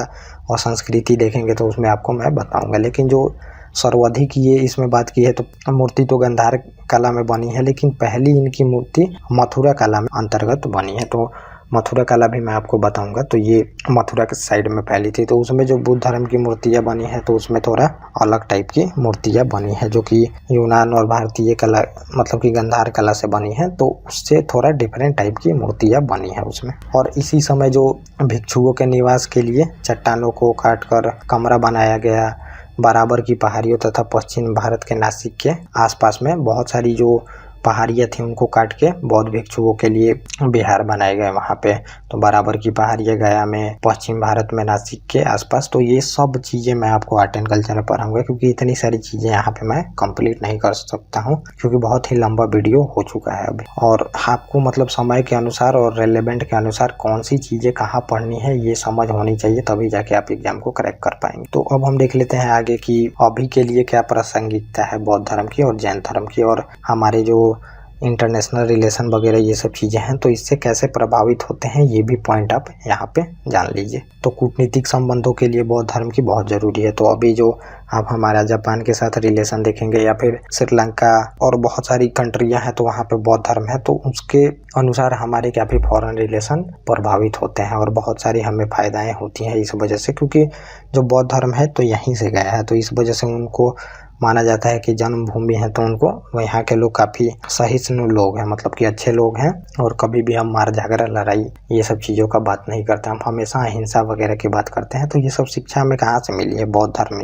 जैन धर्म, ये सब जो हमारी इतिहास से चीज़ें चली आ रही हैं वहीं से। तो भारत ऐसा देश है जो अभी तक कभी किसी देश पे हमला नहीं किया है पहले। ये सब चीज़ों की वजह से भी हमारे फॉरेन ये कूटनीतिक जो रिलेशन है ये प्रभावित होते हैं। और नालंदा विश्वविद्यालय में अन्य देशों के विद्यार्थी को आमंत्रण दे सकते हैं हम। तो अभी नालंदा विश्वविद्यालय को फिर से बिहार गवर्नमेंट बना ही दी है और उसमें हम जो अन्य देश के विद्यार्थी हैं उसको आमंत्रित कर सकते हैं। तो बौद्ध धर्म की शिक्षाओं के लिए आप देखें ही है कि इतिहास में कितने सारे लोग आते हैं बौद्ध धर्म की शिक्षा प्राप्त करने के लिए। तो जितने भी इतिहासकार आए हैं यहाँ पे, जिससे हमें अपने एंसेंट इंडिया के बारे में पता चलता है, तो वो बौद्ध की शिक्षाएं प्राप्त करने यहाँ पे आते हैं। तो वो चीज़ें हम अभी से भी कर सकते हैं और अभी भी बहुत सारे लोग आ सकते हैं वहाँ पे, जिससे हमें बहुत सारा फायदा होगा, रोजगार मिलेंगी, हमारे देश का नाम होगा, बहुत सारी फायदा होंगी जब विद्यार्थी वगैरह आएंगे। तो और चीन को काउंटर बैलेंस करने में फ़ायदा होगा, तो हम अपने रिलेशन को बाकी कंट्रियों से अच्छा कर सकते हैं बौद्ध धर्म के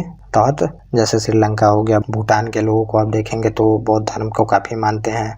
उधर म्यांमार में आप देखेंगे तो बौद्ध धर्म और मुस्लिम के बीच ही अभी जो लड़ाई चल रहा है, जिसमें रोहिंग्या मुसलमान हैं जो बांग्लादेश में एंट्री किए हैं, कुछ भारत में भी किए हैं, तो वो लोग बौद्ध धर्म के ही लोग फॉलो करने वाले हैं। तो वहाँ भी हम अपने अच्छे रिलेशन बना सकते हैं बौद्ध धर्म के इतिहास के कारण। और पर्यटक को भी बढ़ावा दिया जा सकता है। तो जितने भी बौद्ध धर्म से रिलेटेड स्थल वगैरह हैं उनको हम अच्छे से फिर से विकसित कर सकते हैं, उनको और अच्छा बना के फिर उस पर पर्यटक के लिए लोगों को बुला सकते हैं। तो बहुत सारे बौद्ध अनुयायी हैं पूरे विश्व में, तो वो पक्की बात है कि आएंगे फिर पर्यटक घूमने के लिए बौद्ध धर्म को। तो फिर मोदी जी ने जब अपना सरकार में आए थे 2014 में, तो फिर उन्होंने बहुत सारी चीज़ें ये सब कर ही रहे हैं और अभी हो ही रहा है। और सांस्कृतिक विरासत में शामिल कराने के लिए भी प्रोत्साहन मिलेगा इससे। तो सांस्कृतिक विरासत जो कि वर्ल्ड हेरिटेज साइट में जो आते हैं स्थल, तो उसमें भी हम इसको ला सकते हैं। फिर उसमें जो पूरे विश्व से संरक्षण करने के लिए फंड वगैरह मिलते हैं या फिर उसको बहुत सारी फायदाएं मिलती हैं, तो वो सब चीज़ें हमें प्राप्त हो सकती हैं यहाँ से। तो इतने सारी चीज़ें अभी हो सकती हैं। और अगला है कि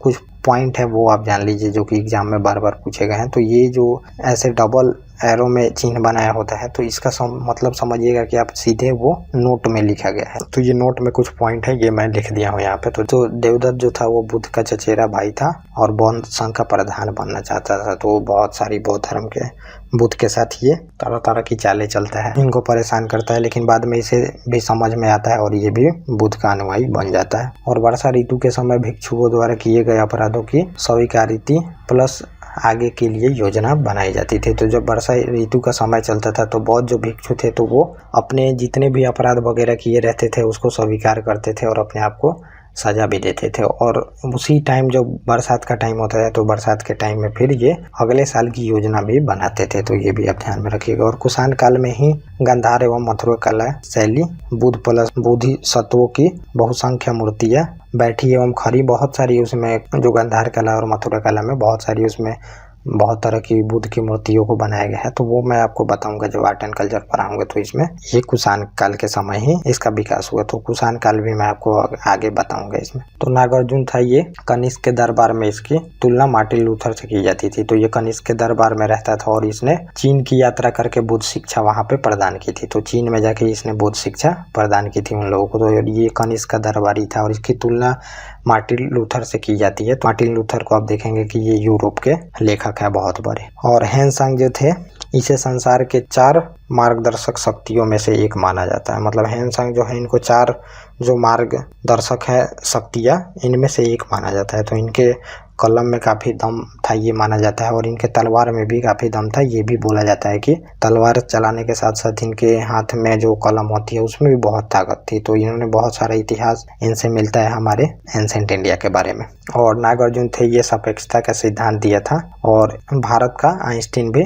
कहा जाता है। शून्यवाद का जनक भी इन्हें माना जाता है। तो आइंस्टाइन ने जो सापेक्षता का सिद्धांत दिया है तो इनसे पहले माना जाता है कि नागार्जुन दे चुके थे। और इसी के अनुसार आप देखेंगे कि बहुत सारी चीज़ों का सॉल्यूशन मिला है ब्रह्मांड के बारे में।